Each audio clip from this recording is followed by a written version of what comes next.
Welcome to Panels and Borders. I'm Dominic. So what I wanted to talk about in this car rant video was this whole Vox Adpocalypse thing. Now, for sure most of you watching this probably have already heard about this. So basically, one of the writers for Vox had a feud with Louder with Crowder, his YouTube channel, and basically caused this, wrote a bunch of articles, called out YouTube, and then caused another adpocalypse.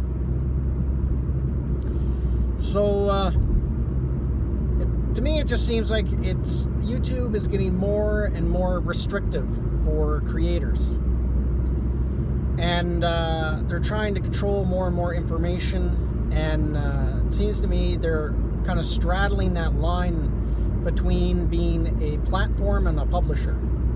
Because at what point, because now they can just, they've been taking down channels, banning videos and stuff like that, so at what point are they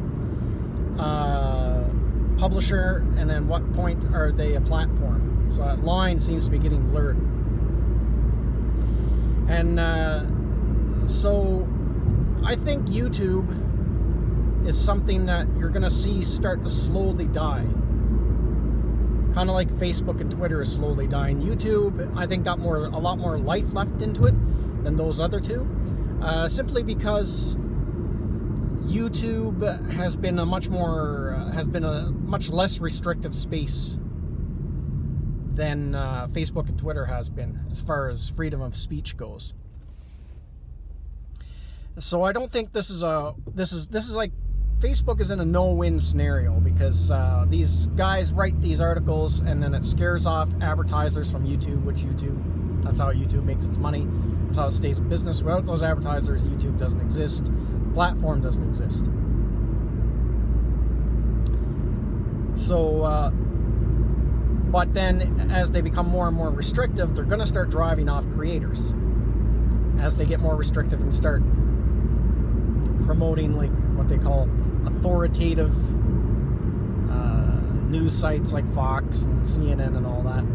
Start pushing more of the mainstream. And what this is really about, I think all this is, a lot of these websites are dying. They're dying off. They're running out of money. No one's going to look at them, and they need a lot of overhead to keep going. And they're dying. So they're in their death throes. So they're becoming really dangerous now. And this is what you're seeing. And so YouTube is becoming, and every time they do something like this, YouTube reacts to it and make their policies more stricter. So like right now, I have a YouTube channel. I don't know, on a scale from 1 to 10 for it being controversial, maybe it's a 3 or 4, maybe, I don't know.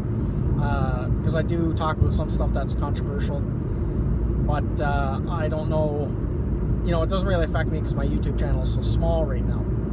I think this kind of an impact would be if you had millions of viewers and you were relying on a lot of ad revenue, which I think is a mistake for a lot of creators, to just rely on an income that at any moment can be yanked out from underneath you, and there's really nothing you can do about it. But it seems like everyone is in the habit of going to YouTube for all their information and all their videos when there's other platforms to go to. Like, I recently started a channel over on BitChute, so I've been mirroring all my content over there. Now, I'm still in the process of uploading all my back videos up there, so that's going to take a while. But for the most part, I've been putting everything on there. Everything, like mirroring my channel on there. And more people are starting to do this. So I think that, like, this is the first phase of people pulling out of YouTube. Creators, like, getting worried and marrying their channels on other platforms, and then eventually they'll just start using those platforms more and more and more, and using YouTube less and less and less as YouTube becomes more and more restrictive. But it's like a weird habitual thing. Like, I'll give you an example. Like, I used to listen to a lot of, like, paranormal and talk shows on the internet, and I listened to them before there was YouTube. So there was no central hub for you to go get all your videos like YouTube. It was all these independent sites scattered out over the internet that you would go there and they would host their own videos. So one of the shows I used to listen to was the Kevin Smith Show. It was a paranormal talk show, And this guy was basically a YouTuber before there was YouTube. So he did it every day. He did a show every day, and he had a different guest on every day. He did it. I made very little money doing it, but he did it right up until he passed away. I think it was 2011. He passed away, and then his show stopped. But I used to listen to him, and there was another show I used to listen to. I actually still listen to it sometimes. It's called Veritas Radio. And another one I used to listen to a lot was Red Ice Radio. So those three, and they used to cover a lot of paranormal topics. But, so I used to always go to their websites and watch their videos on there. And, but I used to watch everything else on YouTube. And then these same websites started the YouTube channels and started putting their content on YouTube along with their own websites. So I found it very weird because I was so used to going to all these individual sites to watch these videos. I found it, I couldn't get used to watching them on YouTube. I found it really strange at first because it was like this habit I had formed of going to these individual sites and watching these guys with their content. So I found it really strange watching them. So it was like this weird habit. Now it's the reverse. I'm so used to looking up everything on YouTube. It's hard for me to go to other platforms because it just feels odd. I'm so used to YouTube now. So I think that's basically why a lot of people are hanging on to YouTube, and why YouTube will probably last for quite a few years yet, is people are just so used to going there to get their videos, to get their video fix. But eventually, I think this is a no-win scenario. I think because it's not going to stop. Like these websites are not going to stop causing these kinds of problems. This is not going to be the last ad apocalypse on YouTube.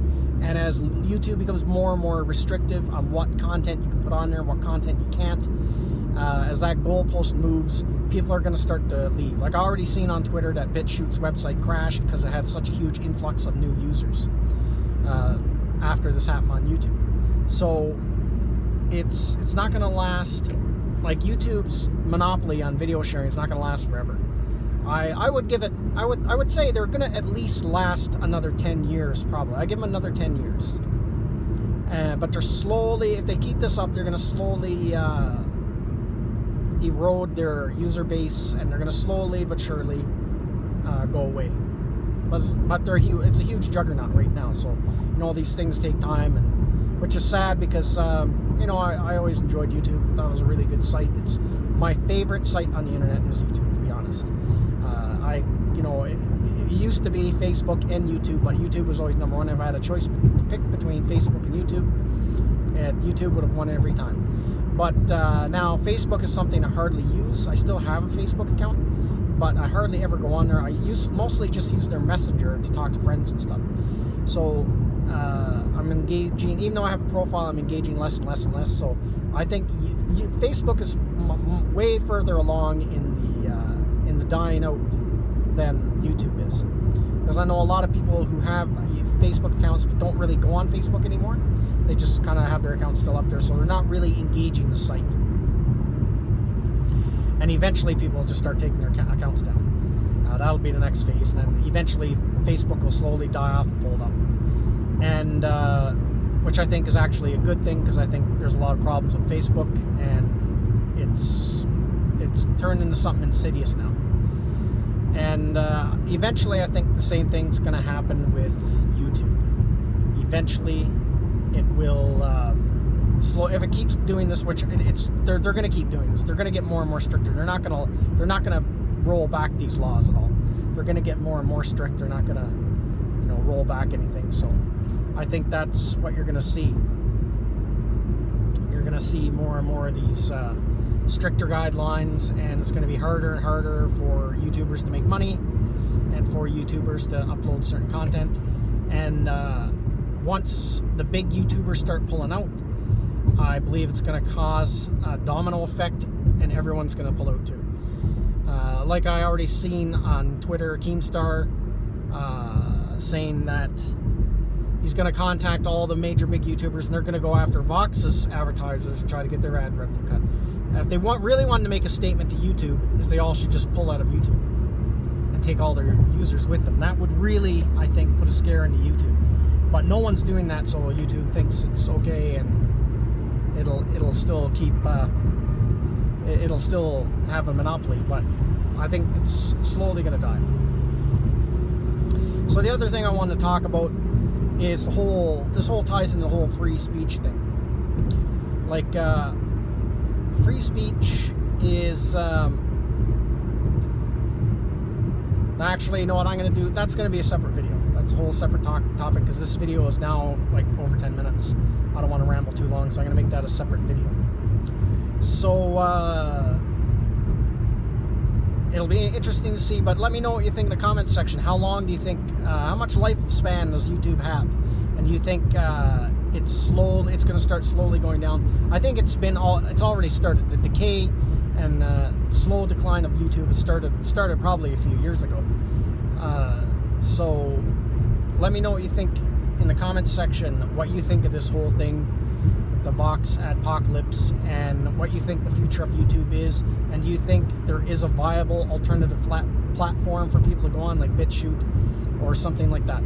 So let me know what you think in the comments section, and I will see you at the next one. Thank you to all of my subscribers, and thank you for watching this video. And if you're new to the channel, like, subscribe, and share. And don't forget to hit the bell icon for notification when new videos are uploaded.